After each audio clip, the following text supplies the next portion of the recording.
Hey yo, welcome to Parker's Reef. On today's episode, we're going to install a huge custom-made SeaTorch sump.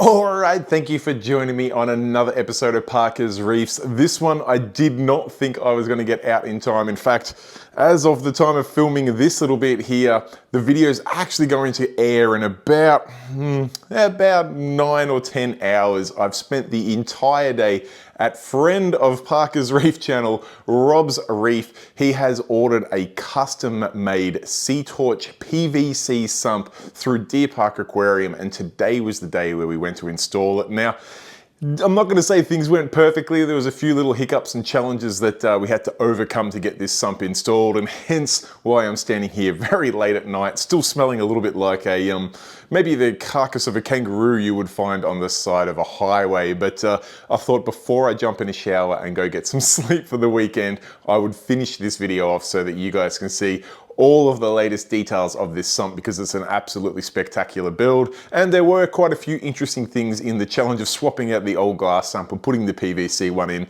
that I wanted to share with you. And of course, like I said, Rob is a good friend of the channel, so I wanted to make sure that we got this video up to represent the work we've done so far and also talk about some of the things that are still to be done. So without any further ado, let's roll the footage. Alright, so this is where things are at when I rocked up at Rob's house. You can see he's done a good job getting the cabinet doors off. He's got the calcium reactor in a nice little trolley there and has started the commencement of removing all of the wet goods from the existing glass sump, which you can see is still in place. And there is Rob working away, popping the glasses on and off. You can see he's got things like different probes and things sitting in some water there just so they don't dry out. And we're going about getting all the piping and electrical gear, any dosing lines, anything like that out of the way. You can see Rob's actually putting some little labels on things there just so when we get to the end of the day and we have to connect things back up, he'll know exactly where things go, because you'll see in a little while that on the other side of this room is where a fair bit of the engine room of this reef tank takes place. And in fact, you can check that out in a couple of the other videos I've done on Rob's tank.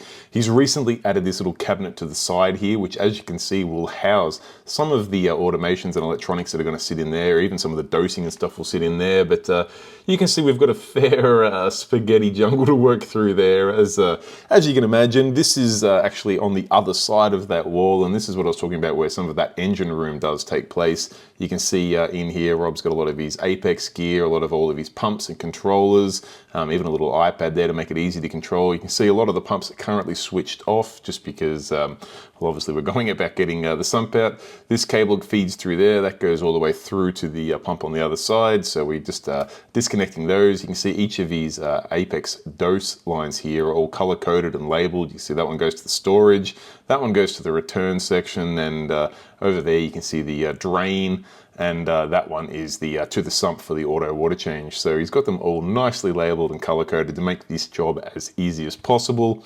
Quick little shout out for some of the handiwork I've done for Rob before. You can see this custom made battery backup. We will actually need to update this because some of the pumps have changed since it was built, but you can see the big I think that's a 50 amp hour lithium battery there, and all the custom electronics. Down here is the sulfur reactor, which keeps Rob's nitrates under control, and you can see some of the dosing containers there. You see alkalinity, calcium, magnesium. That's all managed by the Apex Dose doing the dosing for those ones there, and then there are some Camoles on the other side. This system here is currently a refugium, or a bit of a fish refuge, if you will, but this is actually going to be upgraded to a big fish-only system in future. So it's all plumbed into the same tank, which does add to some of the challenges. Now, Rob's a very methodical and well-planned guy, and I could not help but take some footage of this here. He had made a list over the past week or two of all the things that he wanted to make sure that got done, and as he's going through, he's marking them off, and I could not help but film that because I thought that was very, very organized, rather than just letting the chaos of the day take over. Now, speaking of chaos, I thought I'd do a quick little time-lapse video here. You can see Rob and I getting the water out of the sump. We're happy that we've got all of the pumps, electronics, dosing lines, even some of the existing plumbing out of the way. So we're going to get this glass sump out so that when Dave arrives in a minute, we'll be able to put the new sump in. So you can see we've got that sump out. Now we can do a quick cleanup of the space, because once the new sump is in there, it's going to be pretty hard to do. So always nice to work in a clean and tidy space. And I don't know about you, if you've ever removed a sump from a reef tank before, there's all sorts of treasures behind there. So I just thought I'd get some quick footage here to show you how we went about draining some of this water out. Rob did have a pump that we pumped into a 220 litre barrel just outside the window there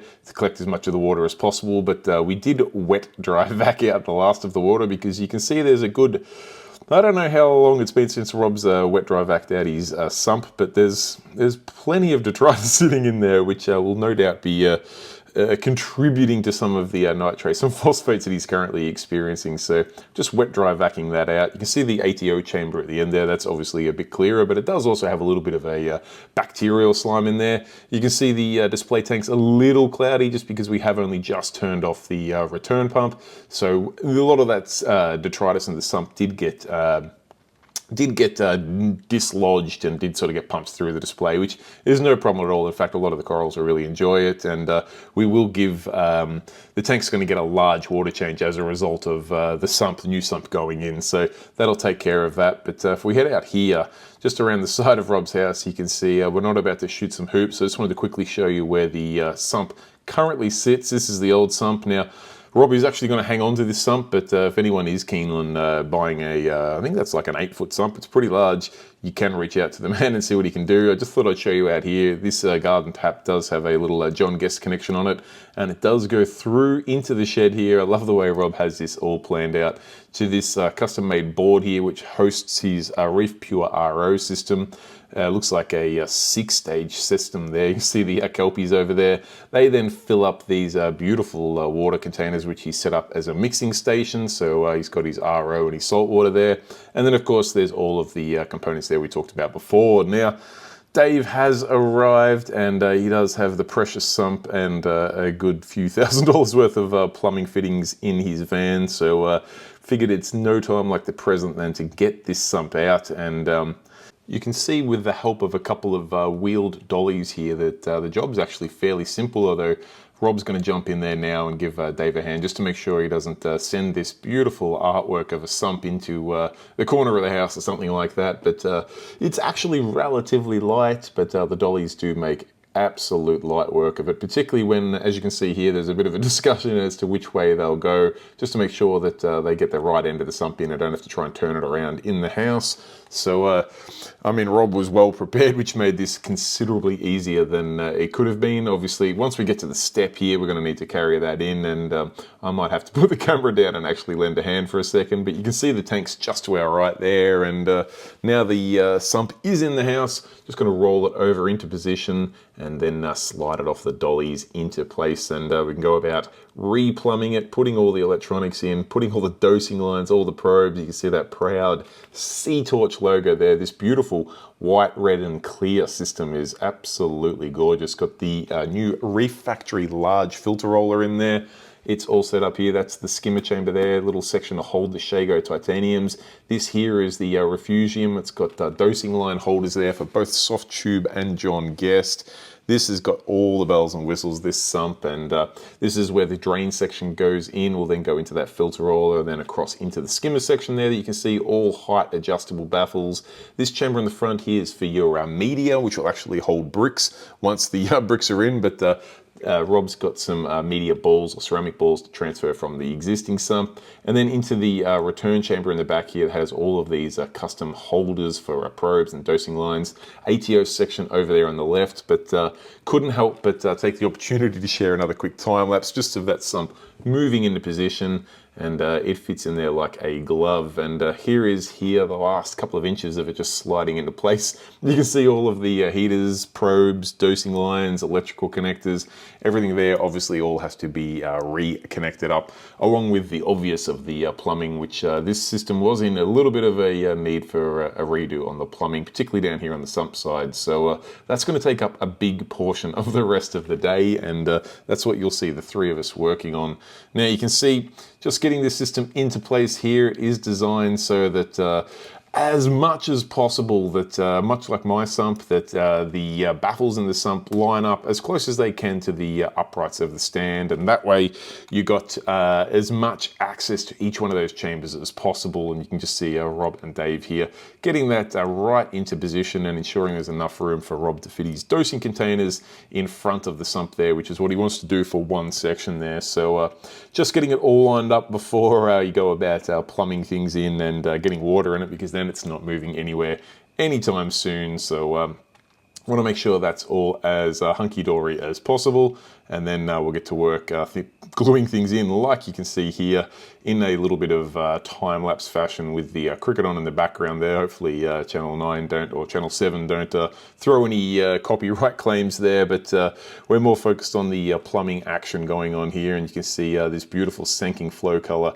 red and white color scheme, just to match that sump, is being fitted throughout the whole build. And probably going back a little bit in time here from the time lapse. It's difficult when the time lapse runs over an hour or so, and I want to give you some close-up footage, but just wanted to show you that beautiful sump now in place, so clean and tidy. The PVC that Sanking have used here is just really clean and industrial. You can see Dave is of pure focus here, getting these dosing lines out of the way. Rob can reconnect those up in a minute. Dave just wants them out of the way so he can get to work on plumbing, and Rob's gone above and beyond and has decided he's going to make some lunch for us, which is some beautiful fresh salad rolls, which on a hot and steamy day like it is here in Melbourne is absolutely perfect.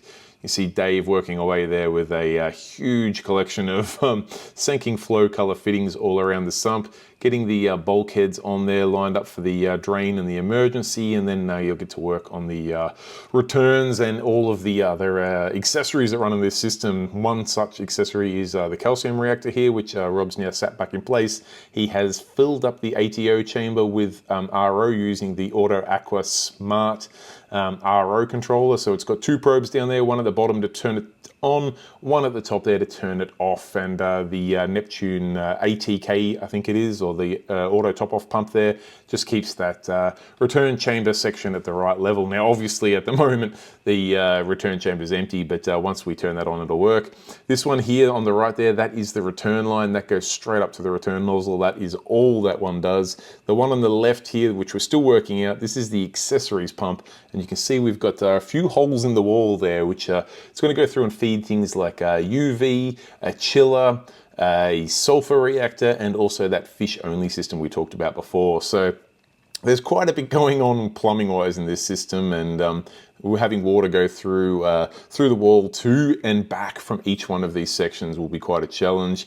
And you can see, despite being a pretty big build, that it quickly gets pretty congested around there. Dave's just working on these return pumps here and making sure that's all in place. You can see they're now sitting in the sump where they should be, and it's just a matter of connecting up all of those accessories we talked about, and trying to do it as neat and pretty as possible, which, when you're working on a build that has existed before, you do the best you can, and hopefully with this system we can get it a few steps forward for both for aesthetics, but also more importantly for the maintenance side of things. We want to be able to easily take care of this system and make sure that it's all running the way intended. So you can see here the two Vectra return pumps are set up in there.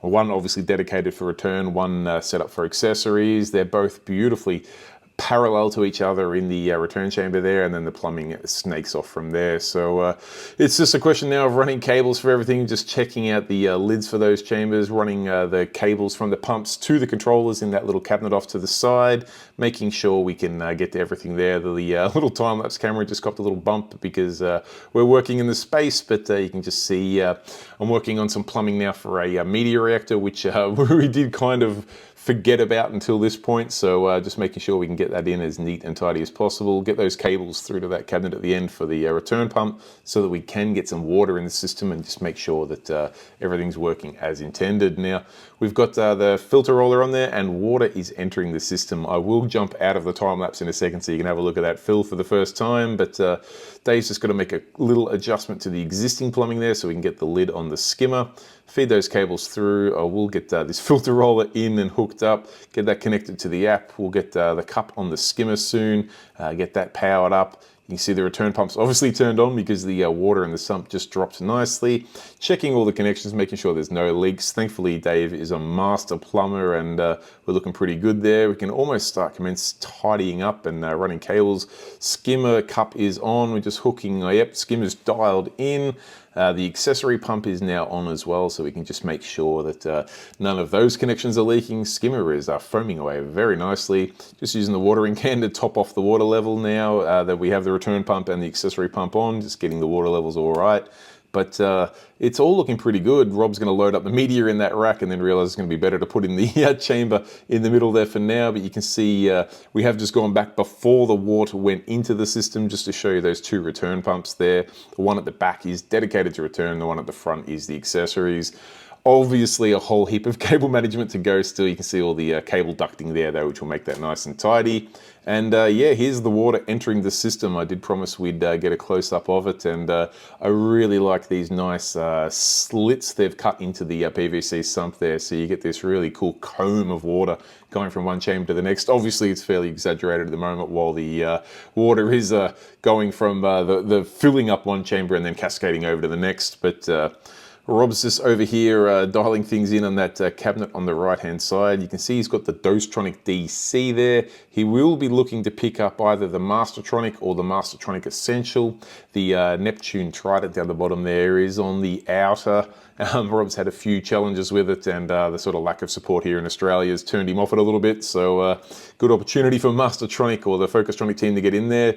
You see the return pump is on and is pumping all those bubbles and detritus through, but it's all looking pretty good. And here we are here. We're just about at the point where we're going to call it stumps for the day. The cricket has finished for the day, and the system is running. Calcium reactor is on.